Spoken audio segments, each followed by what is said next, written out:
الہ الا اللہ محمد رسول اللہ صلی اللہ علیہ وسلم، اب ہاتھ پہ ہاتھ رکھ کے نہیں بیٹھو، بلکہ وابتغوا الیہ الوسیلہ، اس تک پہنچنے کے لیے وسیلہ تلاش کرو۔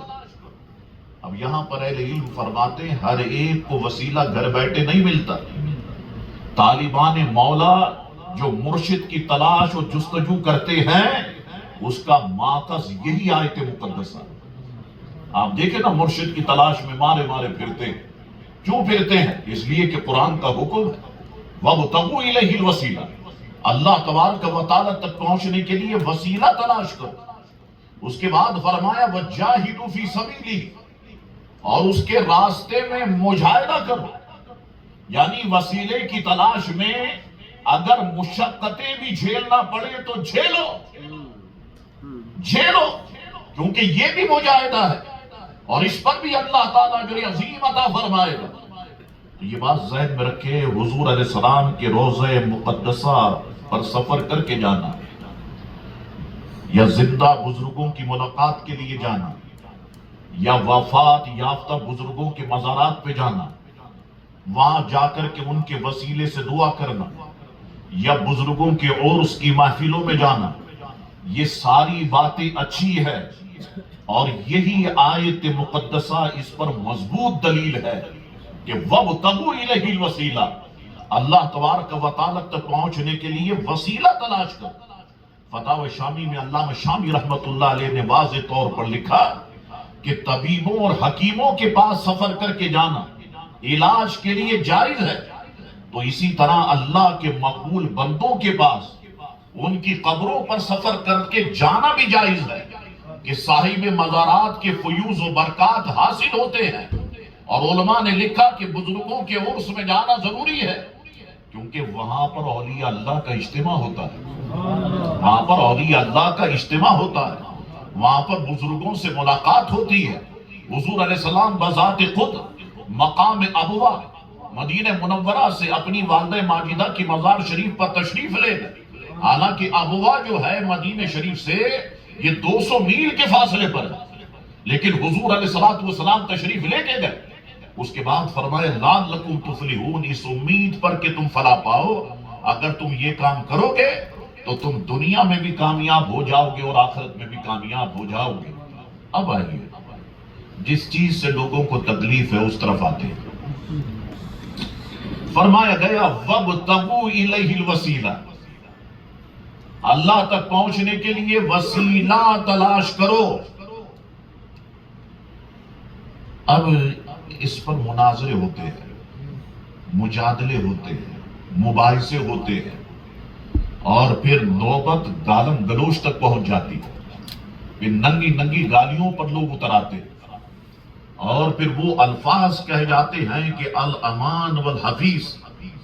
اللہ اکبر، وسیلے کے انکار میں اتنا آگے بڑھ گئے کہ ایک کتاب ہے، نیٹ پہ سرچ کر لیے گا، راہ سنت، اس میں لکھا گیا کہ حضور غریب نواز یا کسی بزرگ کے مزار پر جا کر ان کے توسل سے اللہ سے دعا کرنا زنا اور چوری سے بھی معاذ اللہ بدتر گناہ ہے،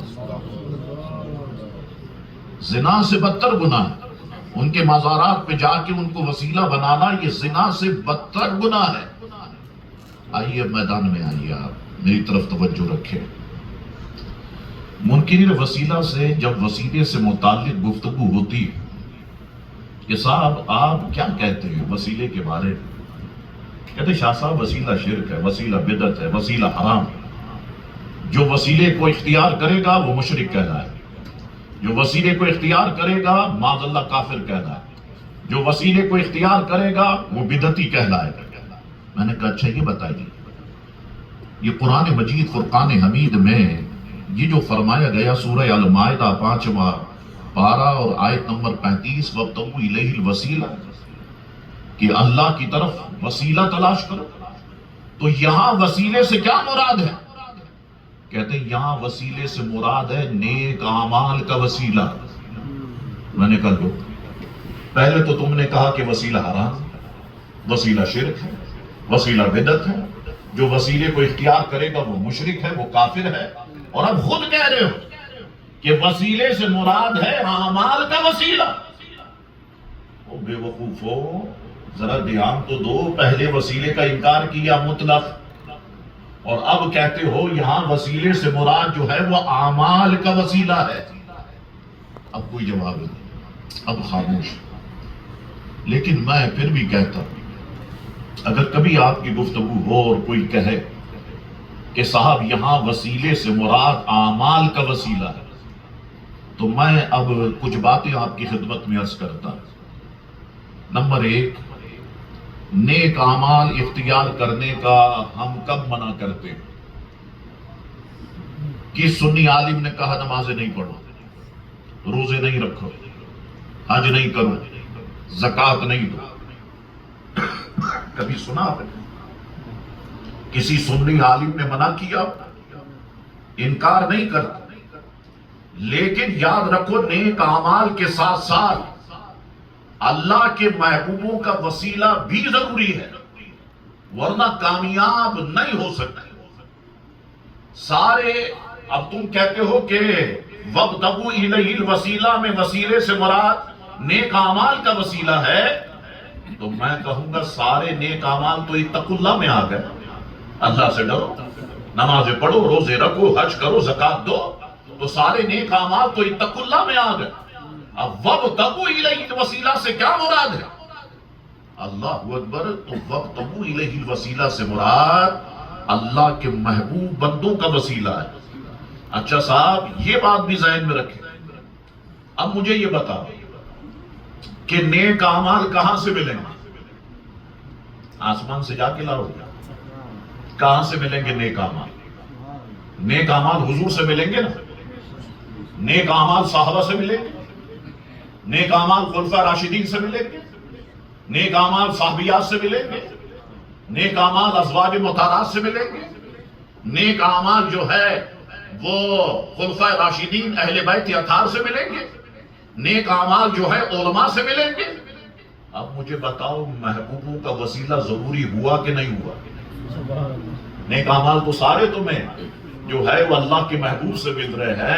وہ بغیر وسیلے کے ہر چیز ہمیں دے سکتا ہے، تو وسیلہ ماننا اللہ کو مجبور ماننا ہے. لہذا انبیاء کرام، مرسلین عظام اور اولیاء اللہ کا وسیلہ شرک ہے.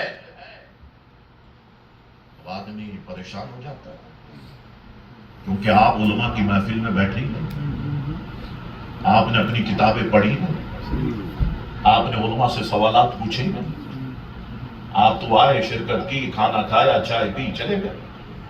آپ میں سے کسی نے سوال کیا علماء سے؟ اللہ اکبر. اب توجہ سے سنیے گا، دو باتیں عرض کرتا ہوں اس کے جواب. پہلی بات یہ ہے، بے شک اللہ تعالیٰ قادر مطلق ہے، اب کب انکار کرتے ہیں، لیکن ہم مجبور ہیں، ہم بغیر وسیلے کے اس سے لے نہیں سکتے. جتنے وسیلے کے منکر ہیں، یہاں مسجد میں بیٹھ کے کہہ رہا ہوں، ویڈیو بند رہی، جتنے وسیلے کے منکر ہیں، ایک چیز مجھے ایسی بتائیں جو انہیں بغیر وسیلے کے ملی ہو. بیوی ملی تو ساس سسر کے وسیلے سے، اولاد ملی تو بیوی کے وسیلے سے، نوکری ملی تو گورے کے وسیلے سے، گفتگو کرتے ہو تو لاؤڈ کے وسیلے سے، مائک کے وسیلے سے، واٹس ایپ پہ بات کر رہے ہو تو موبائل کے وسیلے سے. ایک چیز سوچ کے بتاؤ، میں بھی 3-4 دن یہاں پر ہوں، پھر واپس بھی آؤں گا میں، کوئی ایک چیز مجھے بتاؤ. آپ کو کے ساتھ بارش جو ہے یہ بغیر وسیلے کے ملتی ہے، وہ بھی بادل کے وسیلے سے ملتی ہے. اور بادل پانی کہاں سے لیتا ہے؟ سائنس پڑھ کے دیکھ لو. ایک چیز مجھے بتاؤ جو بغیر وسیلے کے ملی ہو. سارے مخالفین کو میں چیلنج کرتا ہوں، سوچو. اور آؤ، یہ نمبر لکھ لو، جنید کا نمبر لکھ لو، ساجد بھائی کا نمبر لکھ لو، مسرت بھائی کا نمبر لکھ لو. آؤ مجھے بتاؤ، ایک چیز ایسے بتاؤ جو بغیر وسیلے کے ملی. آپ بھی سوچنا، دے دیتا ہوں میں آپ کو 2 منٹ، سوچ کے بتائیں. آپ ہے ایسی چیز جو بغیر وسیلے کے ہمیں ملی ہو؟ نہیں، کوئی چیز ایسی نہیں. دوسری بات، مخالفین وسیلہ کی یہ بات کہ وسیلہ ماننا اللہ کو مجبور ماننا ہے، یہ بات اب سمجھ سے باہر ہے، کیونکہ پہلے تم نے کہہ دیا وَابْتَغُوا إِلَيْهِ وسیلہ سے مراد اعمال کا وسیلہ ہے، اب یہاں پر کہتے ہو کہ وسیلہ ماننا اللہ کو مجبور ماننا ہے۔ یاد رکھو، وسیلہ ماننا اللہ کو مجبور ماننا نہیں ہے، بلکہ وسیلہ ماننا اللہ کو غفور و رحیم ماننا ہے، اللہ کو کریم ماننا ہے، اللہ کو مہربان ماننا ہے۔ وہ کس قدر کریم ہے، کس قدر مہربان ہے، ہم اس کے محبوب کا وسیلہ پیش کرتے ہیں، وہ ہماری خطاؤں کو معاف فرماتا ہے۔ تمہیں اتنی سی بات سمجھ میں نہیں آئی؟ اچھا آگے بڑھیے، ایک اور سوال اعتراض کرتے ہیں صاحب، قابل کو حضرت آدم علیہ السلام کا وسیلہ کام نہیں آیا،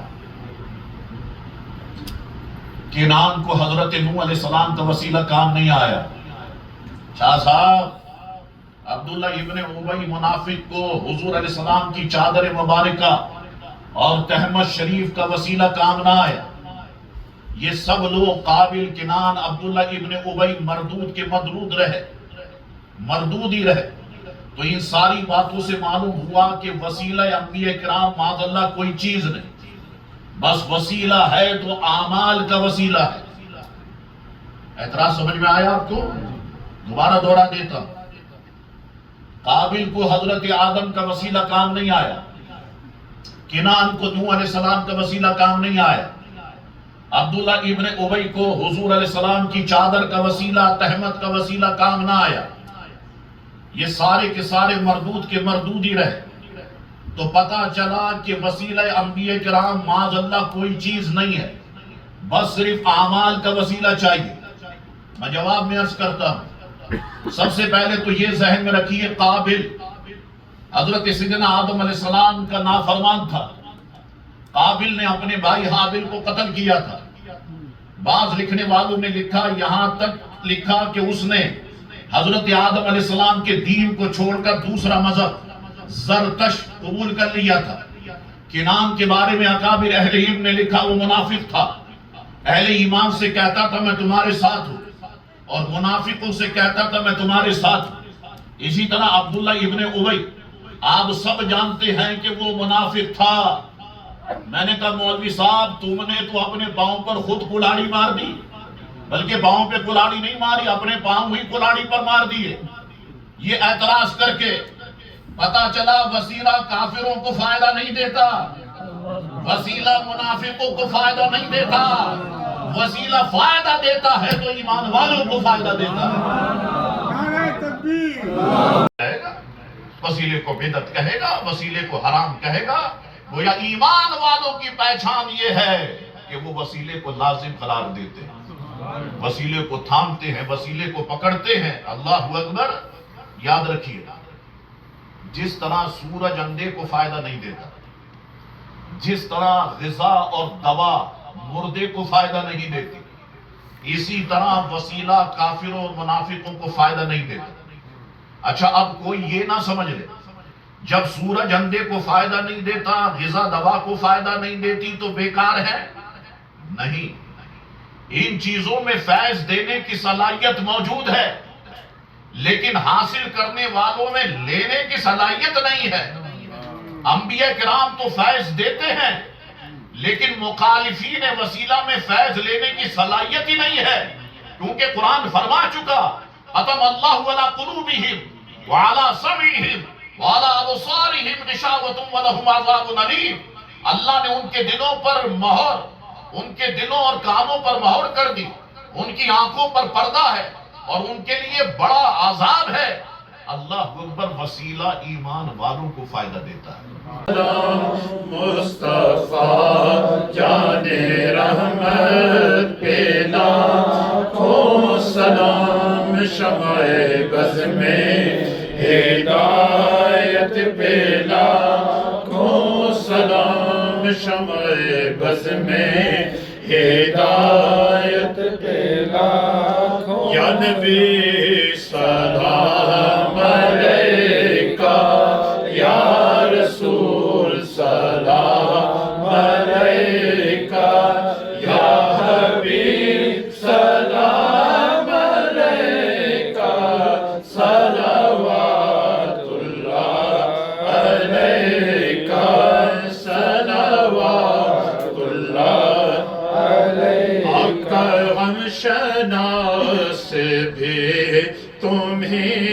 ہو دل کے پاس بھی تم ہی ہو دل کو راز سے بھی تم ہی ہو دل کو راز سے بھی تم ہی ہو دل کی آگ سے بھی تم ہی ہو یا نبی سلام علیکہ یا رسول سلام علیکہ یا حبیب سلام علیکہ صلوات اللہ علیکہ تیری آرزو میں جینا تیری جستجو میں مرنا یہی میری زندگی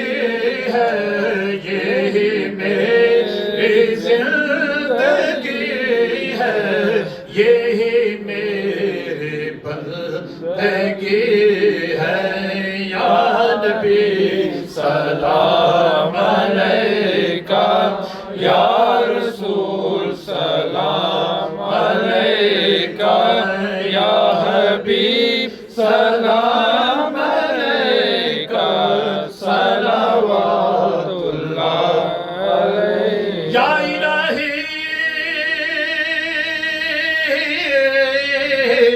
صدقہ آل